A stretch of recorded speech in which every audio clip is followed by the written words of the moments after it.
What's up, YouTube? Ride along with us as we make our way through the badlands of Wyoming and venture into the Bighorn Mountains. We don't need a destination, let's go where the river's taking us.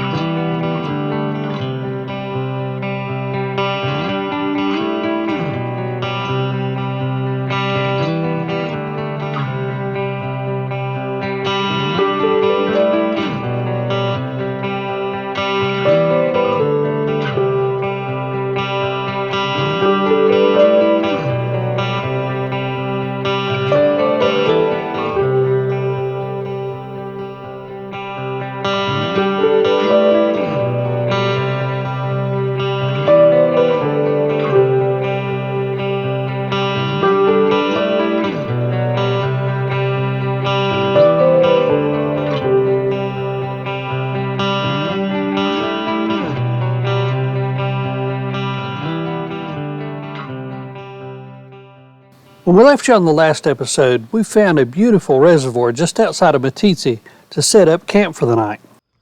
The morning was just as incredible as the night before.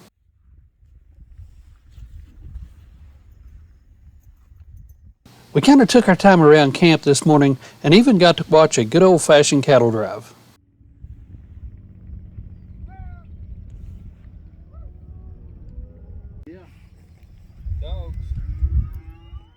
Actually, it wasn't old-fashioned at all.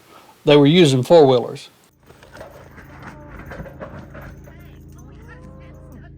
You guys must be turning a new leaf with this weather.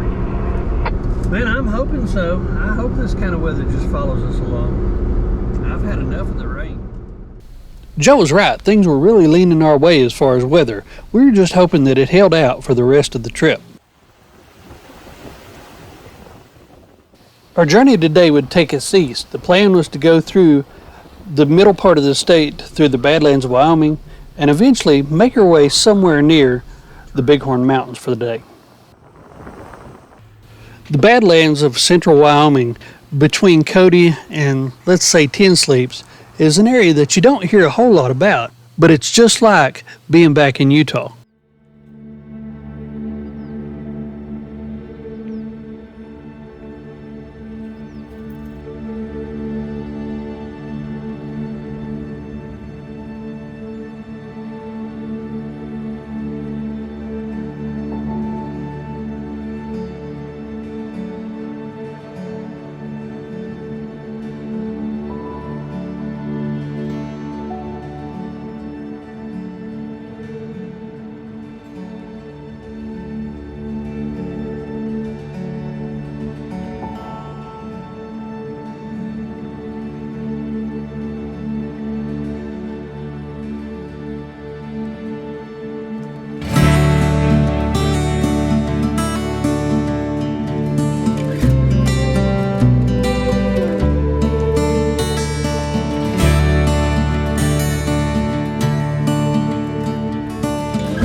As we made across Fenton Pass, we had to stop and gaze at the beauty and vastness that lay before us. But little did we know, right off to the right was a whole herd of elk, and that was a lucky strike because we had been looking for them for the whole trip.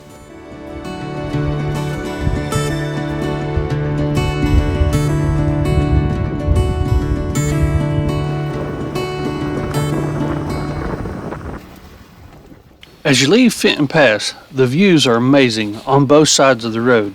You're literally riding right down the spine of the mountain. Holding out the baby. None of the Indians moved. He went a few more steps and set the baby on the ground. Then he turned back and saw a gun.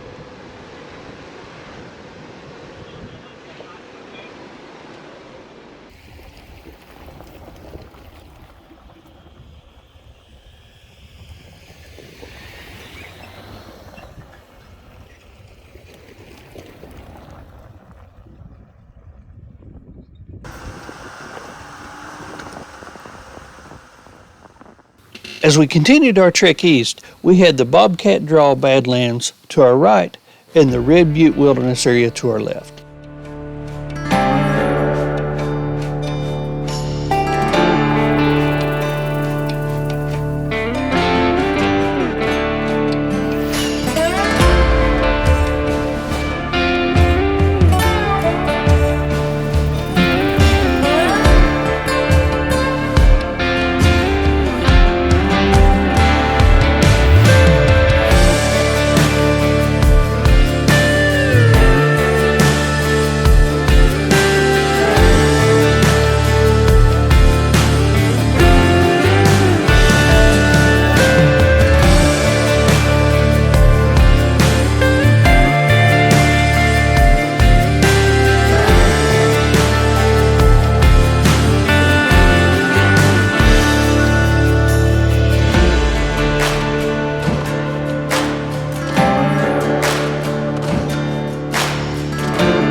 We stopped and got fuel in Worland before continuing the rest of our day.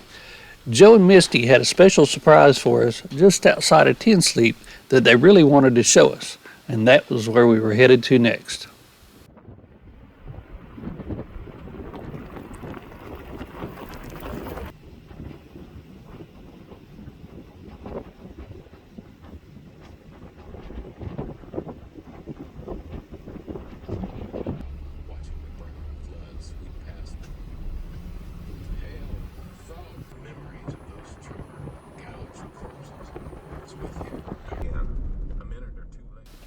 The place that they wanted to show us was named Castle Gardens. Now there are a couple different places in Wyoming that are called this, but this is the one that is just south of Ten Sleeps, and it's on BLM property.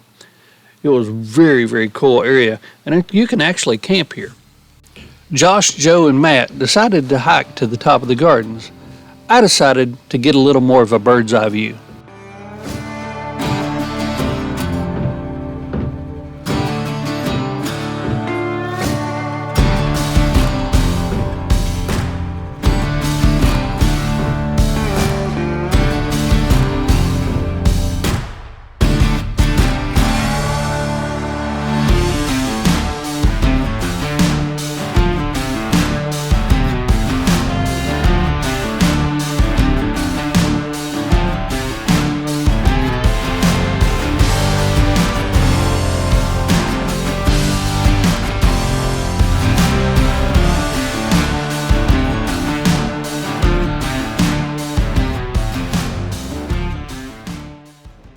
We spent some time checking out the gardens, And then it was time to continue our way on east with the sights of the Bighorn Mountains off in the distance.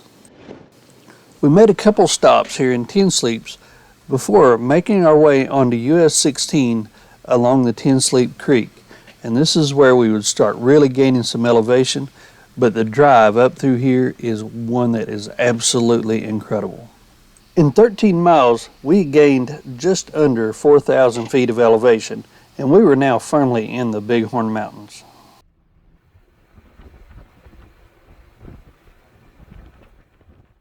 We had seen all the blacktop that we wanted to see for the day, and it was time to get into something that was a little less traveled.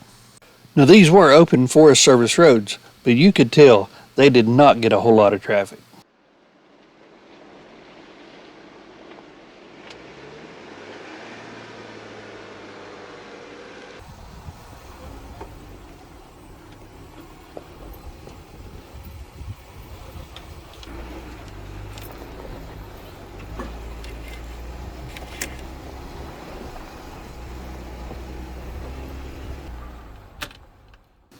As we know, the mountains often make their own weather, and it looked like this evening was going to be no different.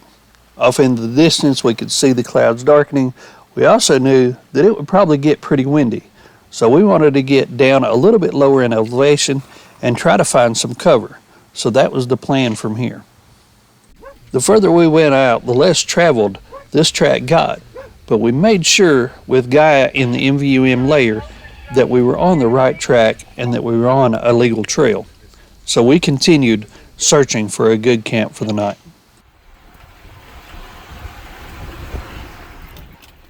As we suspected, the storms were beginning to build, and it was now a race to find camp before the rain set in on us.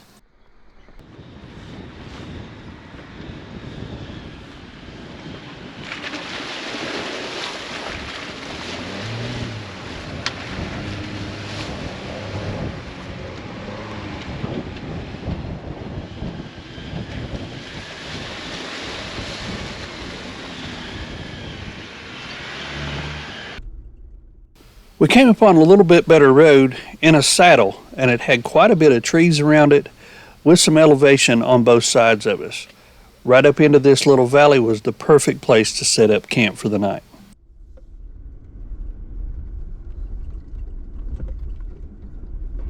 We ain't gonna feel much of anything back in here. This is good. Yeah, I don't see anything moving. Just as we got to camp, the rain started coming down, and that was one of the big advantages of having this Voyager trailer by Expedition. We just climbed in and waited for the sun to come out. The sun did eventually come out for a short period, and we were treated with a rainbow for the evening.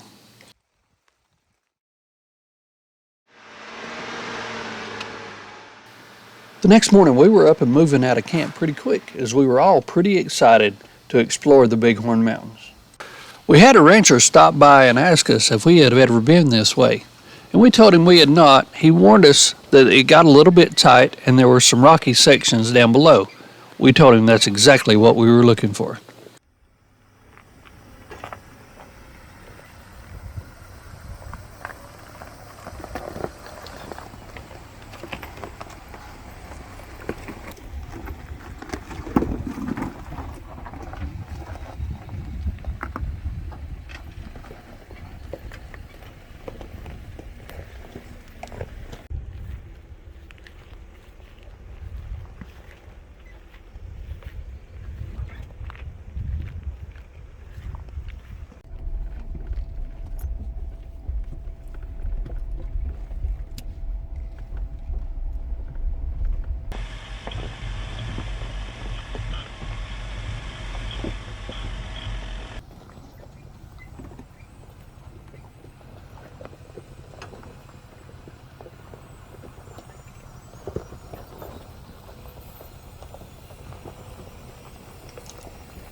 Go.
We were all having a great time coming down this rocky section, and here it got a little bit tight. I made it around no problem with the Gladiator, but the swing of the trailer proved to be a little more difficult. I didn't have any more room to swing out on the outside, so we were going to have to make something happen on the inside. Wait a minute, you're climbing on the back. I went ahead and climbed it up on the rock just to see what my tilt angle was and how much I was going to have to move around to get around the rock. At this point, I knew if I came on over the rock that I was going to end up doing some damage to the rear fender when I came off of the ledge. So it was time to get a little bit creative.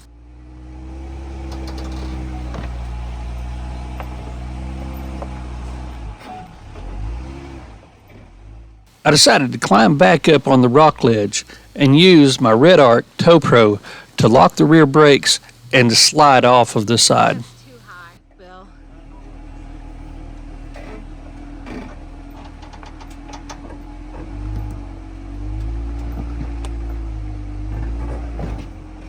A little bit more, a little bit more. It's gonna hit the fender.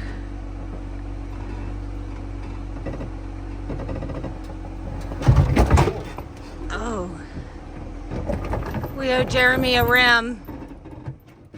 We did just barely kiss the fender, and we also put a little rock rash on the wheel.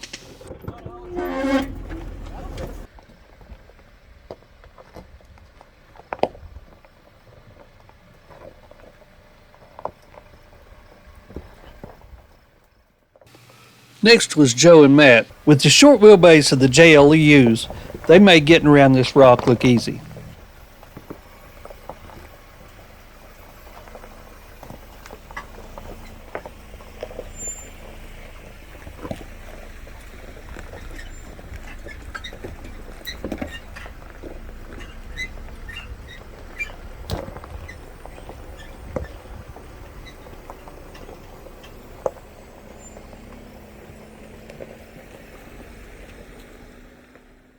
That was pretty much it for the rock ledges, but we did have another washout or two before we were able to cross the creek.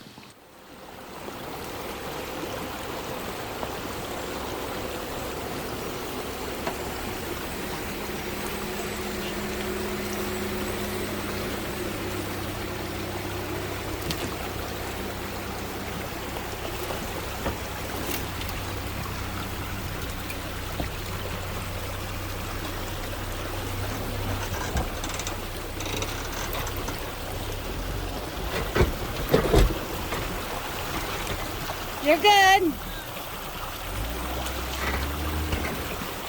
Easy. You're good. Go ahead. It's the little things on the Expedition trailer, like cutting the edge off of that step to increase your departure angle, but still maintaining the step and the protection, that really sets the Expedition apart from a lot of other trailers. We'd made it down to the creek, but what we hadn't realized yet was we still had an uphill, narrow section with a couple more shelves that we had to complete.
Good drop off over there.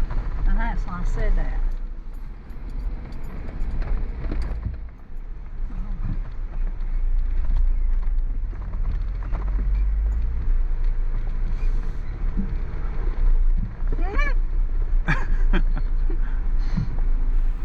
Nothing like leaning off the hill. As we made it to the top of that hill, the terrain and the rock completely changed. It was like we had moved into a whole different part of the country.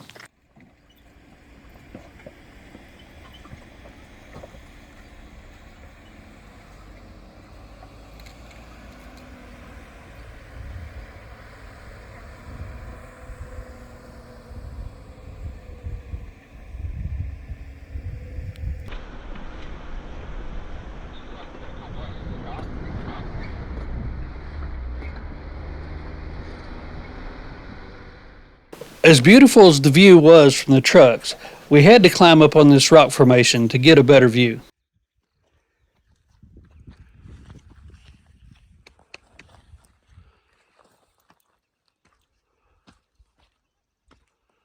From the top here, you could see all the way around for what seemed like forever.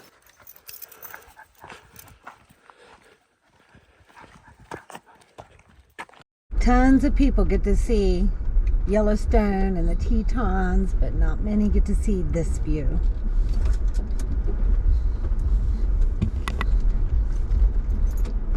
And that's what's so good about overlanding.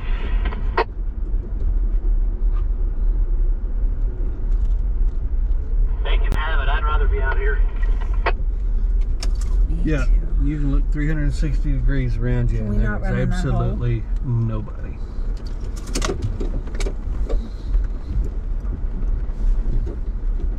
Not a damn Walmart in sight. Heck, you can't even get it on Amazon from here.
Not too far out of Hyattville, on the western slopes of the Bighorns, we made our way into the Medicine Lodge Canyon. In addition to this timeline that shows events leading back over 12,000 years, this wall is actually a timeline in itself because there is over 100 feet of petroglyphs throughout this wall.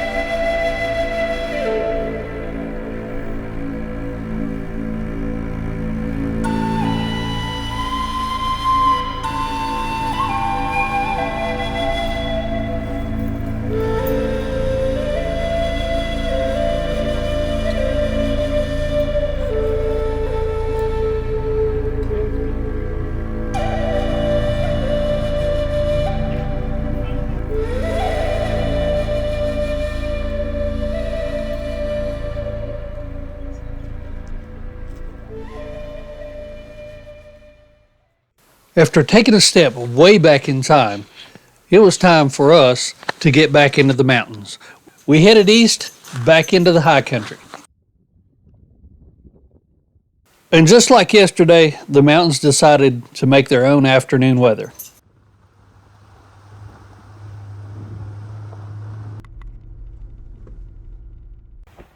We were back up at 8,000 feet and in the aspens, and we knew that if it was going to rain hard, we were going to end up with hail again.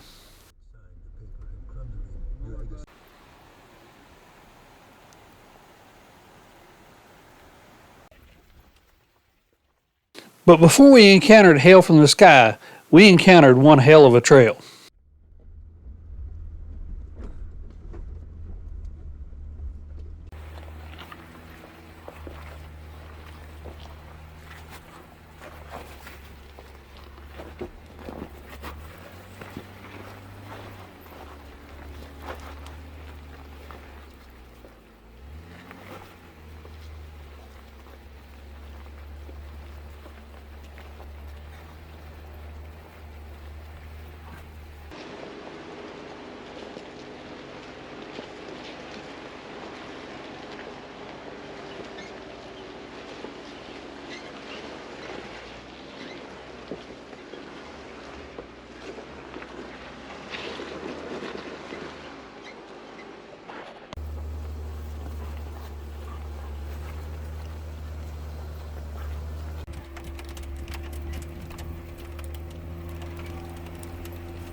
Kind of hurt.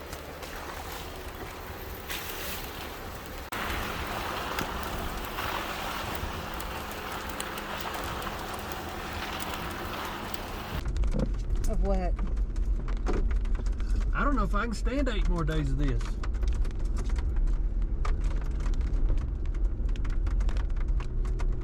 Speak for yourself. I'll be so excited I'll have to see it on my hands. 204 and was 224.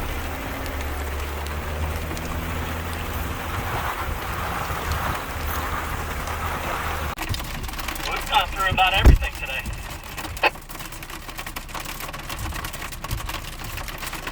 In a hailstorm. At 8,700 feet. This was 2 pretty good storms in as many days, and it had been just as many days since Joe had remarked about us having better weather. I think he jinxed us. At this point, we were beginning a fairly steep descent down into Woodchuck. The trail was starting to get pretty slick, so we had to be really careful here.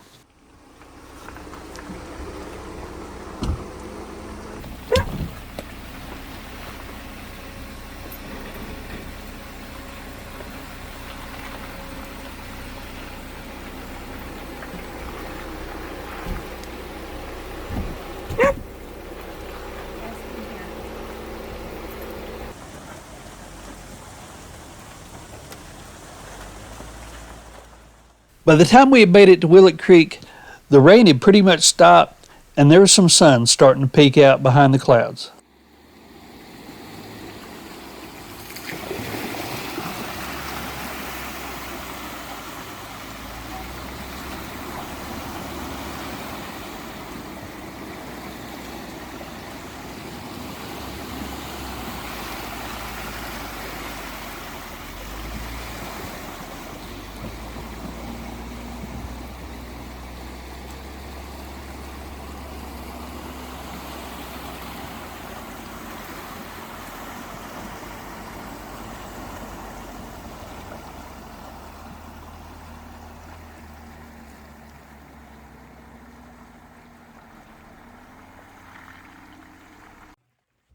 We made it across the creek without any problems. The sun popped out and we decided this was the perfect place to set up camp for the night.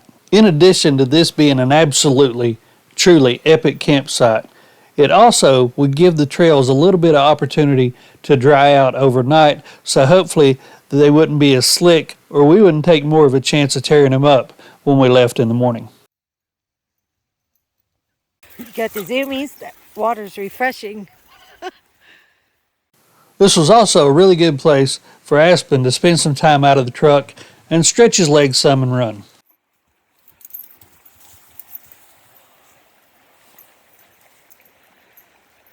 The rest of the evening we caught up on downloading videos, Deb fixed another delicious meal, and we just hung around the fire and enjoyed each other's company.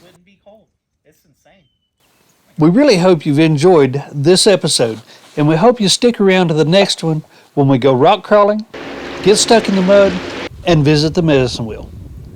With a lot of thought and consideration, Deb and I have decided to start a Patreon. We have been getting overwhelmed with people requesting our tracks. Our trips are not something that's just simply thrown together. There's a lot of time and planning that goes into them. If you would like to support us and see our tracks, this is certainly a way to do it. Until next time, see you.